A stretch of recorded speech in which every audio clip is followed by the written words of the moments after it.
L'Observatori va dirigit a tots aquells usuaris que vulguin estar interessats i actualitzats en el sector, que vulguin entendre el mercat, veure com evoluciona, veure diferents estudis i tot el que passa dins del sector. O sigui, tots els que tinguin curiositat, aquest servei va dirigit a tots vosaltres.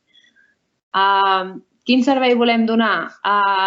El que volem fer és tenir tota l'actualitat i estar atents a tot el que està passant dins del sector.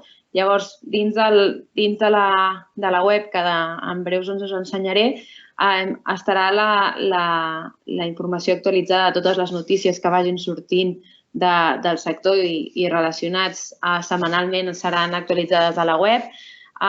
Tenim una base de dades on recollirem de més de 5.000 fonts i també volem, amb totes les bases de dades que tenim i les diferents informacions que tenim, anirem traient informes i estudis de mercat del sector que siguin d'interès i mensualment rebreu un butlletí mensual amb el més destacat del mes de l'actualitat relacionat amb el sector de l'envàs i l'embalatge.